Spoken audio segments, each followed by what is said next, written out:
Yo, what's going on, Minoximen? It is your boy Dimitri, and I would like to welcome you to my channel, A Bit of Everything, where we are talking about, thinking about, and being about a bit of everything. So obviously, as you can tell by the title, the thumbnail, as well as the picture at the beginning of this video, we are doing my official Minoxidil update, and why I almost ended my Minoxidil journey. You see, I have been on maybe like a month-long testing period, I guess if you want to say, with this new method that I have discovered for myself to continue to apply Minoxidil in a safe manner to where my skin doesn't look like this.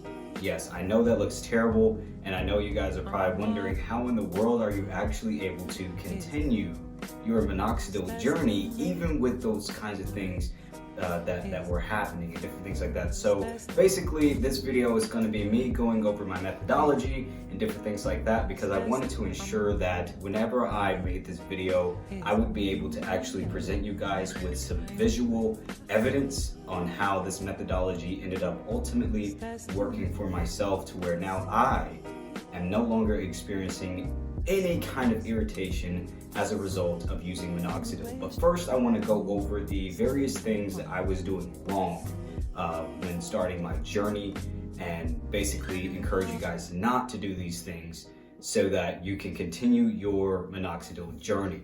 So first and foremost, I started my journey for like about a year ago or so, back in March of 2020. I was like, yeah, it's time to go ahead and start this. I know that I have the Generation Z of skin. It's ultra sensitive. Anything you put on it is super offended, and it's like, yo, why would you put that on my skin?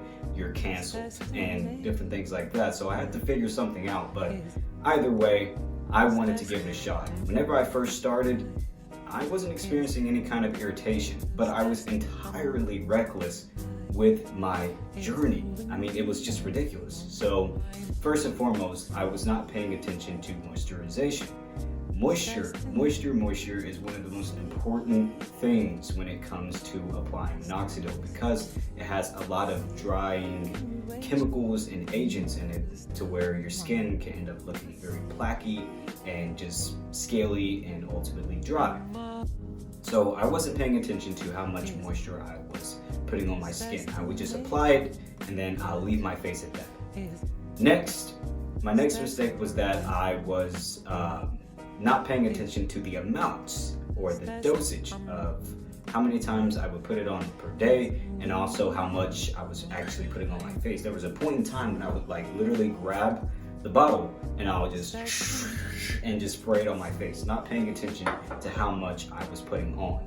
And then final mistake that I made, which I don't know if this is even a mistake, at least not for everyone, but if you have sensitive skin like myself, maybe it's not the best idea to use this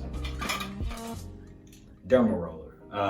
I actually have a video in my Minoxidil / beard journey playlist where you guys can look at that, of me trying it out for the first time, and it turned out pretty bad. You can look at the end of the video. My face was really red and severely irritated, and ever since I used this, my skin just had never been the same, and it was immediately breaking out every time I would put on Minoxidil. It'll burn like heck, and it was just horrible. So I wouldn't recommend using the derma roller, especially if you have very sensitive skin like myself. And honestly, I don't even think that this was the main problem. I just think that this is the cherry on top of the combination of problems that I was already accumulating over time. So either way, that's that. Now I want to go over the products that I am currently using in order to prevent the irritation. And when I tell you guys that this actually works, I mean that, and I'm going to show you guys the evidence of that with pictures and different things like that. But I want to show you guys first. First and foremost, you want to make sure that you always start you want to make sure that you start off your application with clean skin. That's just what I recommend. I don't think that it's good to kind of like rub dirt across your face, even with the chemical, because that leaves you susceptible to, you know, like bumps and acne and all that kind of stuff. So you want to start off with using a pretty good soap. So this is African black soap. No, you do not have to be African, nor do you have to be black in order to use African black soap. So I promise it is not culture appropriation if you decide to use this. This is the Shea Moisture version of it, and you can find it at Walmart, Target, beauty supply stores, all over the place. So it's really good. Next, you want a good facial scrub, because again, you want to focus in on that dryness, making sure that, because there are times when your skin is going to start off getting really, really dry. So you want to have a good facial scrub. I actually have a video of myself reviewing this. It's really, really good. I've been using it for a while, and it's significantly changed my skin and its texture. Of course, you need your Minoxidil. This is the Rogaine version. I don't know how any of the other ones work. I don't know if there's much of a difference, but this is the one I've been using ever since the beginning of my journey. Next, you want to have a good facial lotion. This is a cream. I've always had like really bad skin and sensitive and stuff like that, and this is the lotion that's significantly changed my skin ever since I met my beautiful girl, my beautiful girlfriend of 4 years. So here you have that.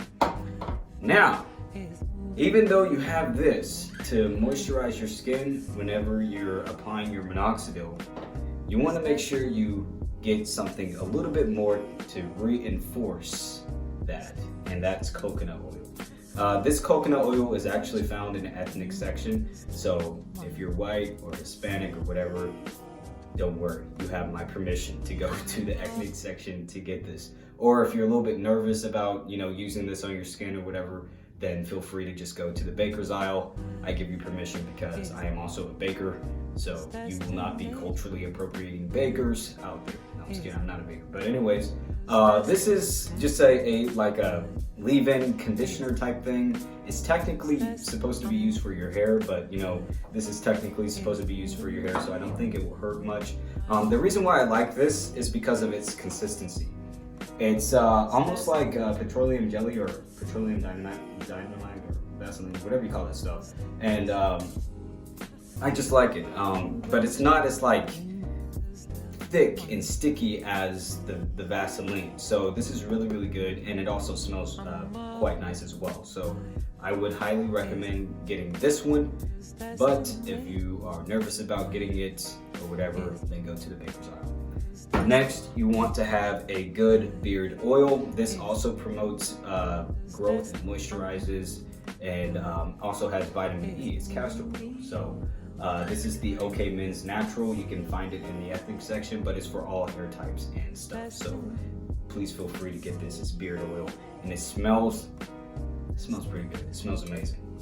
And next, last but not least, you want to get a hair and beard lotion.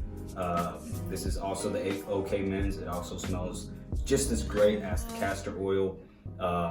And this is just kind of like to top it off, really. It's not really a necessary part of the process, but it's you focusing in on moisture. I feel like that was my main issue. And of course, you guys can see that with all these other videos. And then I also have a video of myself just going through the process so you guys can see the order in which I do things. I don't really know if the order matters, but this is how I've been doing it for the past month. And as you guys can clearly see, I've applied Minoxidil yesterday and no kind of irritation. But go ahead and view this video, take your time and look at it and see the methodology, see the evidence for yourself. I've been looking all over YouTube, all over the internet to see what I can do in order to prevent, the irritation. And I could never find anything that was solid enough. I went to, this very, very popular Minoxidil guy on YouTube.